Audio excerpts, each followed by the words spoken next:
journey, and I am officially pardoning them, and they will not be served for Thanksgiving dinner. We saved them in the nick of time. This one has plenty of time, but they were saved in the nick of time. We're thrilled to be joined today by Vice President J.D. Vance, Second Lady Usha Vance, their daughter Mirabelle, and along with Attorney General Pam Bondi, Secretaries Marco Rubio, Scott Bassett, Pete Hegseth, Brooke Rollins, Howard Lutnick, Linda McMahon, Scott Turner, Administrator Lee Zeldin, who's done a great job. A nuclear power plant gets approved in less than a week. Okay? I'm only kidding, but pretty close to that. And we have more. Where's Lee? Stand up, Lee. One of my great superstars. Thank you. It used to take 20 years before you got rejected when you put in an application. Now we're doing them in a matter of weeks, right? And that's why we have the biggest plants anywhere in the world. We're leading in AI, we're leading in everything. Auto plants are pouring back into our country. Wait till you see the jobs coming with them, but many of them are under construction, but Lee's done a great job in getting those approvals. I appreciate it very much. FBI Director Kash Patel has been very busy doing a great job. Also, thank you, Kash. Along with members of, see, you gotta follow it, Kash. Along with members of Congress, and in particular, I want to mention Jason Smith and David Rozier. Where are those two guys? Come on, stand up, fellas. What good people. Jason knows more about the tax code than any living human being. He knows so much, we don't even want to hear about it, right? Too complicated. We're going to make it a simpler code. But we did in the great big beautiful bill. It was just passed. Your imprints all over that, and it's amazing. The biggest tax cuts in the history of our country for middle-income people. The biggest tax cuts in the history of our country for middle-income people, and the biggest jobs bill ever passed.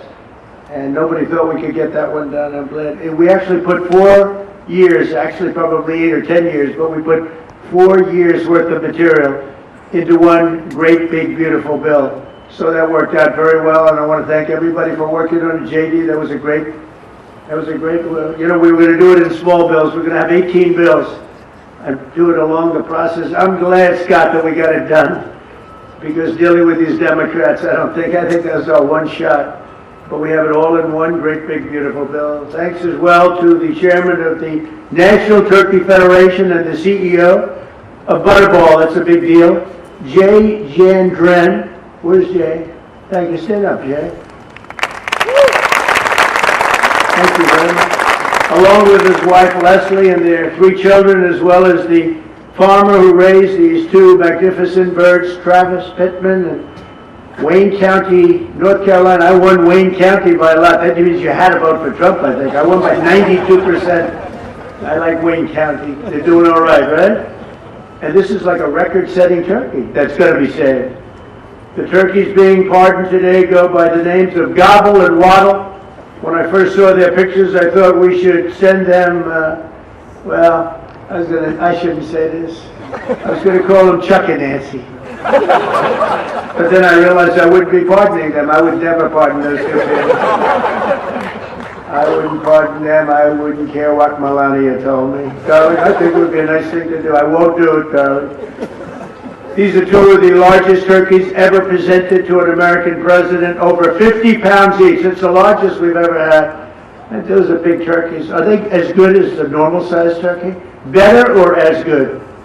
Do they tend to be a little fatty, maybe? No, he said no. He knows the turkey business. Anyway, despite their size, Secretary Kennedy has formally certified that these are the first ever Maha turkeys. I don't know if I agree with that. These are Maha. In other words, they could be fat, but they're still Maha.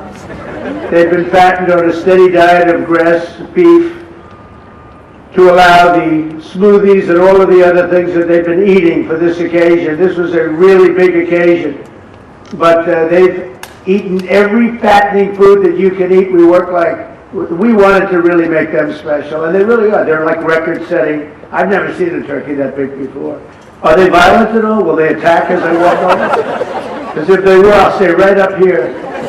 But as you know, we're tough on crime administration. We are tough on crime. You know, our border had 0 people coming in for the last 7 months, right? 0. I mean, even I find that hard to believe.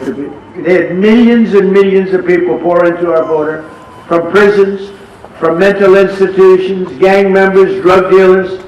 They poured in to our country like we were stupid people. We're not stupid people anymore.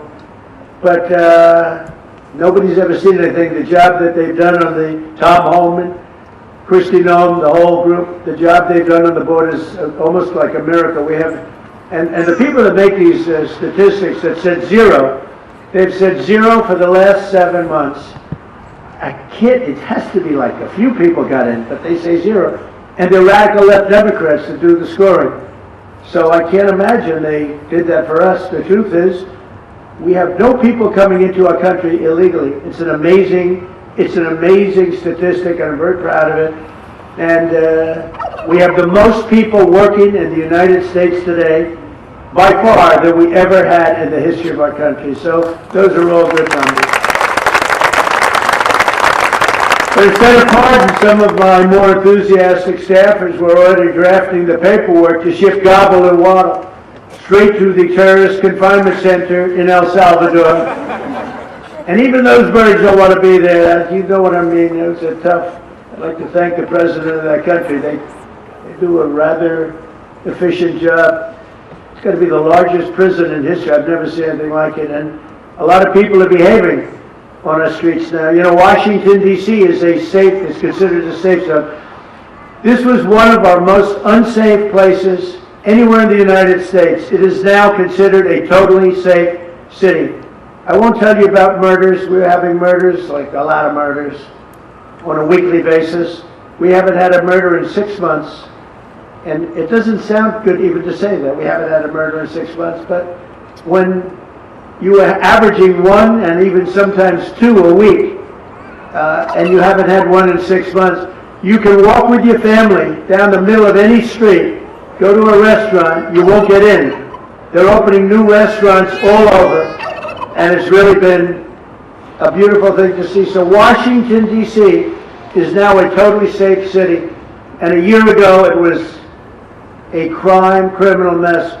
We removed, Pam, 1,700 people, career criminals, and people that came to this city from Venezuela and many other places. They were let out of prisons, and they came here. They were Tren de Aragua, a lot of Tren de Aragua, that's from Venezuela. And we got them all the hell out of our country, or they're in prisons now. And you can walk down any street in Washington, and you're going to be just fine. And I want to thank the National Guard. I want to thank Pete Hegseth. The job you've done here is incredible. And I hear you're having the same kind of success in Memphis, Tennessee, where you had an even worse situation. And Memphis crime is down 64% in 3 weeks. And by the time you have 4 or 5 weeks, you're going to have it down almost where there won't be crime. And we could do that in Chicago, by the way, if they would let us. If the mayor was a low IQ person, but he should understand this. This is a very serious thing. You saw all the crime that took place last night, the night before. The woman with the burning, they burned the woman. To be talking about that now. They burned this beautiful woman riding in a train. A man was arrested 72 times. 72 times, think of that. And they'll let him out again. The liberal judges will let him out again. But we're ready to go. You know, we've been moving toward Chicago. We have a governor that thinks it's wonderful that only like 7 people were killed this week. But we are moving toward to it. We're going to, if crime gets, it's horrible what's happening in Chicago. We could make Chicago a safe city in a period of 4 weeks. In a period of 8 weeks, 9 weeks, 10 weeks, it would be totally safe. And the people of Chicago want us to go there.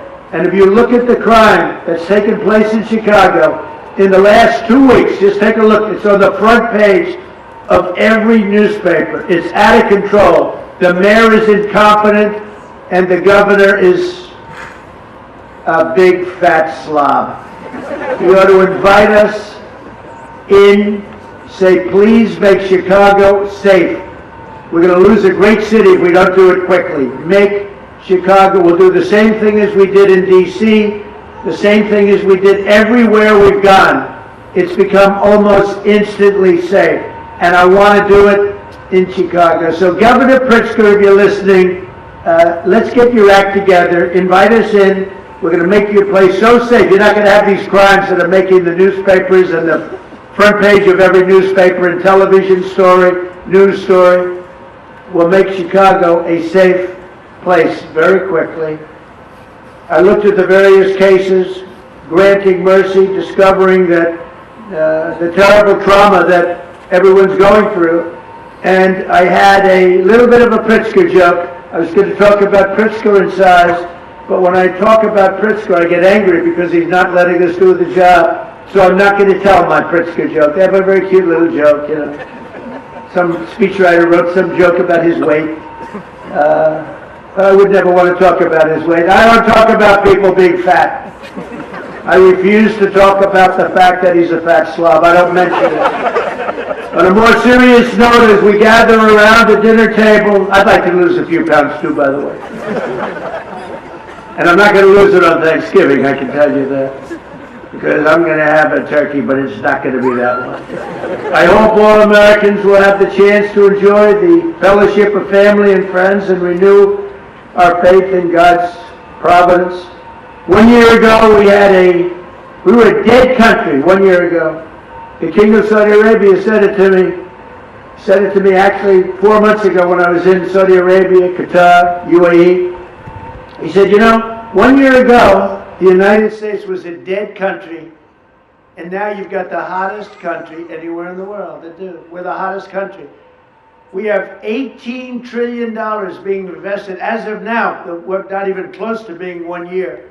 The most ever was $2 trillion for a certain country I won't name during the last administration. In 4 years, they had less than $1 trillion being invested in the country. In 9 months, we have over $18 trillion. It's a number that nobody has ever even thought possible. And that's in building plants and building so many things, investments in our country. Nobody's ever seen anything like it. But we have more people working. We have more people praying. The churches are coming back. I don't know if you've been reading that story, but religion is coming back to America. Some people say, oh, why would you mention that? To me, that's a big deal. And this Thanksgiving, we're also making incredible strides to make America affordable again. Walmart announced that the cost of their standard Thanksgiving meal is 25% lower than just 1 year ago. That's a big deal. According to the USDA, the price of Thanksgiving turkey is down 33% from its Biden era highs. Potatoes are down 13%. Ham is down 15% compared to last Thanksgiving. So we are down to a level that we haven't seen in a long time. Egg prices are down 86% since March, and gasoline will soon be hovering around $2 a gallon. Under our leadership, we passed the largest tax cuts in history, the largest spending cuts in history, the largest regulation cuts in history, and we have fully secured our southern border. I've also ended 8 wars in 9 months, and we're working on that final war. It's not easy, but I don't know. I think we're going to get there. 25,000 soldiers, Ukraine, Russia. In the last month, 25,000 soldiers have died. So I think we're getting very close to a deal. We'll find out. I thought that one would have been gone quicker. We did 8. I thought that would have been an easier one, but I think we're making progress. In less than 1 year, we've accomplished more than most other administrations have accomplished in 8 years. And this is a very special Thanksgiving. We thank God for His many blessings and the great success that this country has seen in this short period of time. We draw strength from the love of family and friends, and we express our undying gratitude for the men and the women of the United States Armed Forces. We love them. We pray that peace and prosperity will continue to bless our land, and together we'll really just keep this great drive going to make America great again. MAGA, I think it's the greatest expression in the history of politics. Make America great again. So once again, Melania, thank you for doing such a great job and being such a great First Lady. And now let's go and give Waddle, by the way, is missing in action, but that's okay, we'll pretend Waddle is here. The gift that they've been waiting for, and I'll move over and I will just say very nicely, Gobble, your pardon. Come on, let's say it in front of Gobble. Thank you very much, everybody.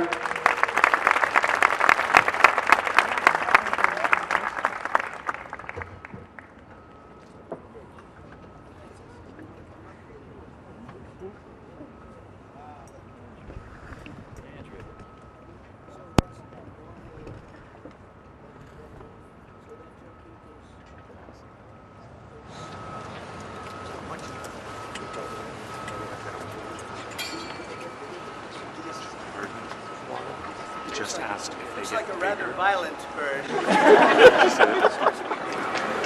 Are you ready? Gobble, Oh, there you go. I just want to tell you this very important. You are hereby unconditionally partner. Praise the Lord. That's good. Beautiful. It looks nice. Who would want to harm this beautiful bird? That's great. That's great. Thank you very much. Fantastic job. Thank you very much. Thank you. Thank you very much, everybody.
I just want to beat a trick.